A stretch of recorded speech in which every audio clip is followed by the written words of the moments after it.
Oh, what is your reaction to Araujo being sold to Flamengo? Well,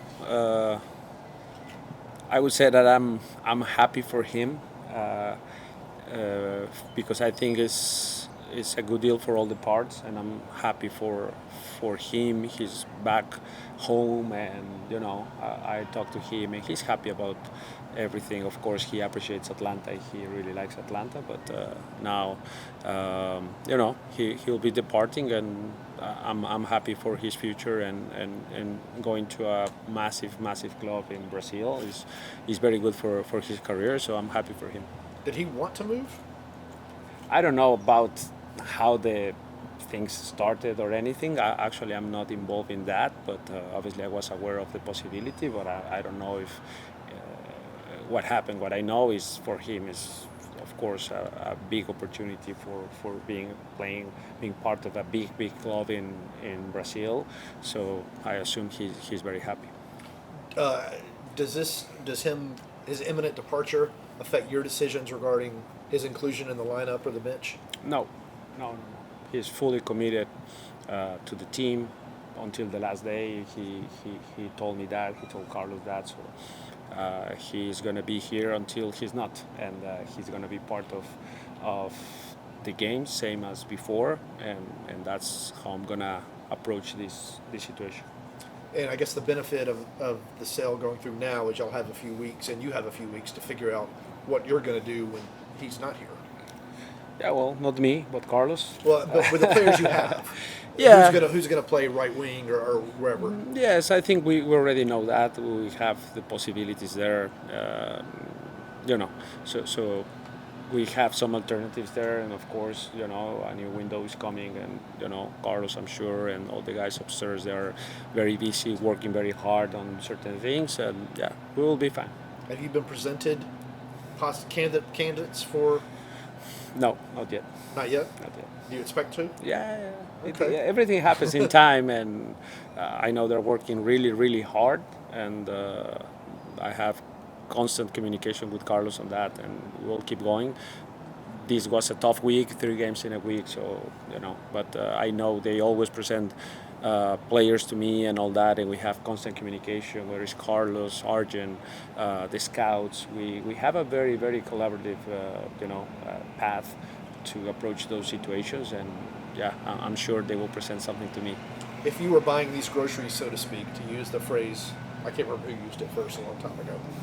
Would you want a like for like replacement, or would you want to strengthen something else?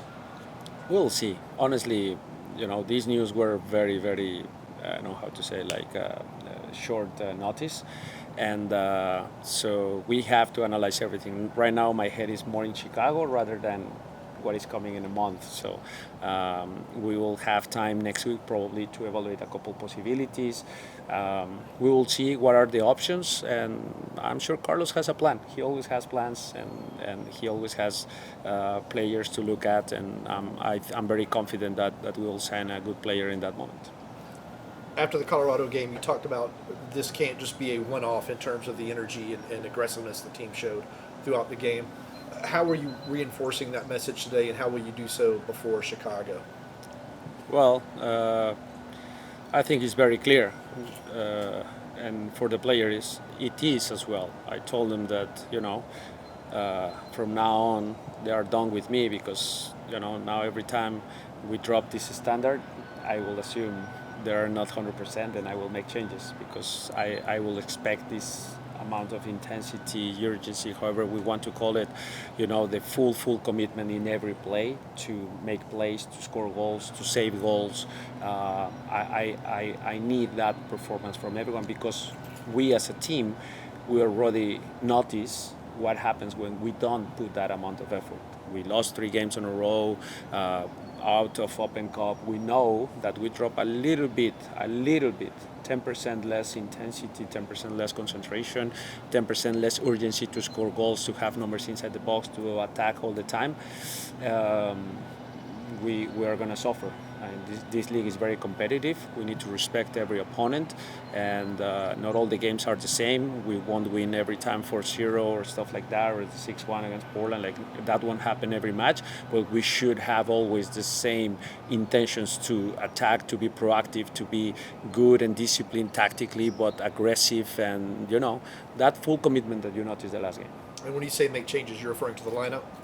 Yeah, like like now I expect everyone to perform in that caliber. I mean, tactics and soccer aside, is about the attitude and the willingness to do everything is in their power to win the game. If you had to describe a winger that perfectly fits your system, what would some of those traits be? Well, goal dangerous, fast, explosive, good on the dribbling. I mean, goals, assists, production, tactically flexible and understands tactics and positions and that. Willingness to run in behind and good in the dribbling. I think those are very generic. There are way more in-depth characteristics of the players we are looking at those positions, but those are probably very generic characteristics that we always want from our wingers. Is there anything in particular off the ball that you'd like to see more from a winger in the future? Yes, I mean that always puts an extra intention, right? The main part of wingers is attack and create that, and then after that, of course, we will make them understand the system and make them understand there are two sides of the ball, and as much as we want to attack, there are moments where we have to defend and chase and press and be proactive on that. I think that's easier to request, and the main part is they are productive in any position. Against Chicago last time, the team struggled in build-up. In particular, it felt like Chicago was 4-4-2, I think, and they're kind of set up. Yes. Do you expect something similar, and what does the team need to do better to work through that? I expect something similar, whether it's 4-2-3-1, 4-4-2 with Shaqiri going more as a 9 next to whoever plays Civilco or Camara. I think it's pretty similar tendencies since the last time we faced them. I think we have to be way better on the ball. I think the movement of the ball was very slow, too many touches. We were sloppy on our passes. We were not brave to break lines, and it was a little bit that monotony in our attack, where complacency and oh yeah, we're at home, we're gonna win. No, it doesn't matter how we play, we're gonna win. It was a little bit of that, like yeah, I was sloppy, no problem. No, every pass matters, every first touch, looking over your shoulder, receive, turn, play forward, move, be proactive, play and sprint, play and running behind, numbers inside the box. So all those things need to happen for us to be successful tomorrow. Same as defending, be solid in the block, pressing triggers, understanding the timings to be aggressive in the pressing, the moments where we have to be a bit more stable in a middle block and just make it difficult for them to penetrate, dealing with long balls, dealing with second balls. I mean, there are a couple things that we need to do better compared to the last game against Chicago. I got three.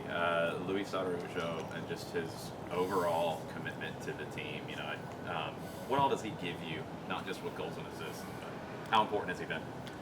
Well, I think number one, he's been very resilient, almost no injuries. I remember last year, the one against Kansas, and after that, nothing. He's been very endurable, always training hard, always putting the effort in, always willing to defend, press, chase, all that. I think he's been very solid on that.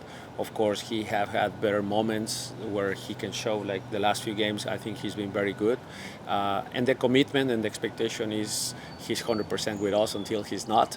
He told me that, and I have to believe him. He's going to be completely focused on us until he has to move, and that's the professionalism that we have seen from him since he arrived. So we don't expect any different from that.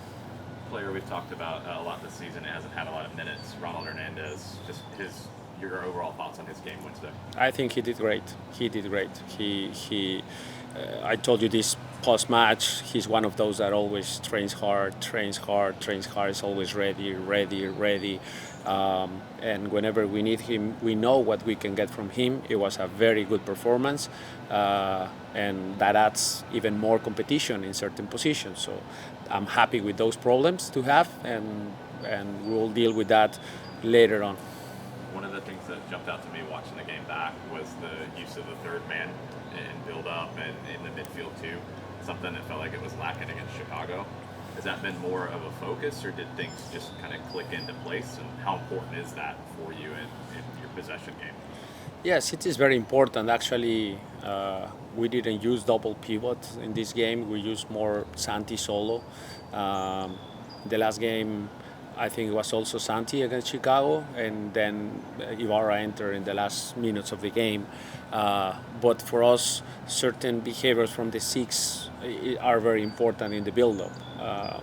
Especially against a 4-4-2, if you don't want to rotate and create a backline of three or drop the six has to live in that pocket of space where it's on beneath the two nines, or 9 and 10, and then in front of the center mids. So he's surrounded by almost 6 players, the 2 wingers, the 2 nines, and the 2 center mids. And he has to live in that space and be the connector in that position. So he has to have eyes on the back of the head and see everything and receive on the turn. And when he's under pressure, Thurman pass or pass back, but then open up in a different passing lane. When he's able to receive and turn, he has to be brave at playing through the middle, through the gaps, and after that be solid in the active defending, be kind of the sweeper in front of the back line. So there are a couple of behaviors that we need from our 6 position that are pivotal for our build-up, for our active defending, for our distribution. Once we are in higher positions, he has to be still the sweeper, so he can be the connector from left to right, but also being aware of the transition moment. So it's a lot of important things. I always think that the 6 is the balance of the team offensively and defensively, and we demand that from our number 6s. Yeah. Neither Moreno nor Mosquera can be recalled from their loans, right? I have no information on that. I don't know. They I will both check. played wing, is why I'm asking if they can be recalled. If Yeah. something happens that y'all can't bring in. I think that's a Carlos question. I don't know the details on their contracts and if they can be recalled or not. I genuinely don't know. So, yeah. All right. Okay. That's it. Thank you. Yes. Thanks, Okay. Gonzalo. Thank you. Sorry for calling you.